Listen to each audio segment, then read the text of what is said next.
Thank you. Since the topic is aviation, I'd like to take a quick poll. Show of hands. Fearful flyers in the room? Anyone that is fearful of flying? Fearful to get in an airplane? That's a pretty good number. You'd be shocked to hear you see aviation with my name on the up on the screen. And if that was my aviation, if that was the timeline of my life right there, aviation is about the last 10%, sort of the last 5 years. What was prior to that? You may ask. It was fear of aviation. So I'm here to talk to you today a little bit about fear. Conquering that fear, finding that passion that's on the other side, and going into a place of service. That's where the changes happen. See, I grew up a military kid. I grew up in Nairobi, Kenya, in the Air Force. And like any 8-year-old boy sitting in my bedroom watching planes take off out my bedroom window, that was a day in my life. It was awesome. We had a family trip booked to go on vacation, and we were so used to flying, we knew we were going to get a free trip out of this one. My dad was the commanding officer, after all. We got free seats. But my mom pulled us off that flight and put my aunt and her 3 kids. And we were upset because we knew we'd have to take a bus on this trip. And we loved to fly, but we thought, so be it. And I pouted. And as I got dressed in my room, I saw that flight depart. Only 20 minutes later for my dad to come home and tell us no one's coming home today. And that day, 50 people lost their lives and another 5 on the ground. And so 8-year-old me thought, what does this mean? How can I love something so much? And how could it instill so much fear in me? So that's where my fear started. I was only 8, and I very harshly learned about the perils of aviation, something I loved.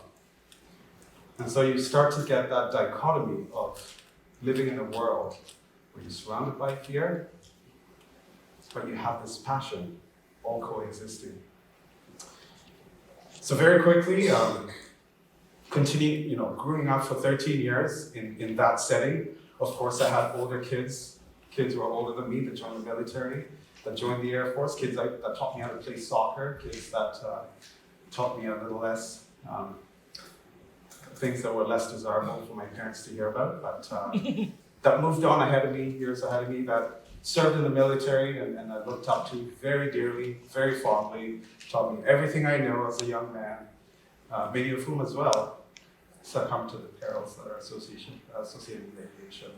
And I think that's where the conversation, because I talk about aviation all the time, fear always becomes the next thing we talk about. I've met total strangers on airplanes, and that's the next thing we talk about. We sit beside each other, and we talk about the fear of flying. So that's a conversation that has surrounded this passion that I've grown up with, and I had to make sense of it. And you heard in that statement about divine grace, we had a home health who brought me to that point and told me, Isaac, you're not given the spirit of fear, the spirit of power, love, and sound mind. And I thought, he made it very clear, anxiety is real, fear is real, you felt it, you know it. Fear is real, anxiety is real, but so is faith. And he taught me that the doubt you live in, the doubt you have on your passions, you don't know what to do about it. The doubt is real, you're feeling it, it's there. But so is assurance. And that was my turning point. So fast forward many years, I moved to Canada, I'm a 20-year-old man, I've come to university, and finally I've graduated, and I have a job, and I have money. I could spend money now, and I want to get my license. And there's fear at the door again. Many years later, 30 years. So again, back to the timeline. I'm right about over here. So I've really spent the majority of my life living in fear. I meet a few friends in the Peterborough Flying Club, that's where I flew out of. Many of whom own airplanes. And I get to witness debilitating fear right beside me. So much that we had to cancel a flight to Quebec. We had a camping trip planned. We had 3 weeks planning, and we had loads of guests and camping gear and pots and pans. And we had to cancel it because fear took over in the cockpit, and the cockpit is no place for fear. That affected both myself and my pilot that owned the aircraft. And of course, we scrubbed the flight. And so very quickly, we started that conversation. And again, went back to my mentor from many years ago, and he reminded me what he said. Hey, remember that 1 Timothy 1:7? You're not given the spirit of fear. There's a bigger spirit within you that will make you overcome that fear. And so I found it. And I chose that to be my lesson to others when I work within aviation, because I know that's the most commonly talked about thing. And I thought, where else does that exist? Well, it's in relationships as well. How many relationships succumb to fear? You think about the passions that have gone by the wayside due to fear, all the challenges that have not been taken up because of fear. And in that sense, when I learned you can walk in a bigger spirit than fear, that's when my passion unlocked for me. Moving on, I went to get my pilot's license. I got associated with the Peterborough Flying Club, and we have big initiatives now to be involved in the search and rescue in this area. So, as you all know, the military takes part in search and rescue, but there's a civil aviation branch of search and rescue called CASARA. That's Civil Air Search and Rescue Association. And we're the first group of people in Peterborough. We're now talking with the JRCC, that's the Joint Rescue Coordination Center in Trenton Air Force Base, and we're hoping to establish a search and rescue base out of Peterborough. This is what finding my passion, getting past the fear, finding the passion has now opened the world for me. I love it. I want to be I find it to be like a volunteer firefighter. I really look up to them. People that give their time, give their talents to service. Because we do know it's more blessed to give than to receive. And so these talents that you get, these things, these gifts that you get to have and unlock, and have this story behind you that led you up to that point. I call that a testimony because it's the most convicting story in your life.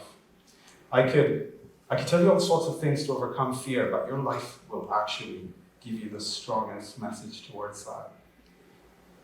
My story is my story. It may maybe spark something there, but I truly believe everybody has something in the works, something unfolding that is coming up to that juncture that will unlock them into following their passions, their dreams, restore relationships, you name it. And at that point, they will start to become the change makers that they've always wanted to be. So I've mentioned the Civil Air Search and Rescue that we're working on. We're looking to restore community with the city of Peterborough. We're sort of a far removed area in the city of Peterborough. What's funny about this group is they nominated me as the president. I'm the young black man that's broke and has a young family, and everybody else is over 65, retired, and owns an airplane. And why in the world would they pick me to be their president? Well, someone said, we saw something in you that we haven't seen in a while. You're passionate about this. It's like, I was all my life, but I didn't really unlock it until 5 years ago. And I suppose maybe there's a conviction in how I put myself forward that spoke to them, I suppose, I hope. So much that we're running re-elections and they're asking me not to bother. But we need to do elections. However, the thing I'm trying to draw your attention to is once the divide of fear is crossed over and passion is unlocked and connected with, I don't know where your story is going to go. I certainly, when I was 8 years old in debilitating fear of something I loved. If anybody told me at that point, you'll be heading a flying club of 60 people, you'll be setting up a civil air search and rescue in Peterborough, Ontario, somewhere across the planet, not in the dusty streets of Nairobi where I grew up. You'll be in Peterborough, Canada, setting the first search and rescue base. I certainly would have believed them because I knew my fear was not going to allow me to get in an airplane. But yet again, here I am, and the story continues to unfold. So being a change maker, really, I think it's something you find yourself into. What you really got to find is how to find where you belong. You know, the Nelson Mandela quote, there's no passion to be found in playing small, in leading a life less than you're capable of living. I truly believe that. Those are powerful words from him, and I strongly believe everybody has something so good they can present to the world that belongs only to them. And if Peterborough needed a kid from the dusty streets of Kenya to come set up a search and rescue base, well, so be it. Who knows where you're meant to be? You can do great things once you have that passion.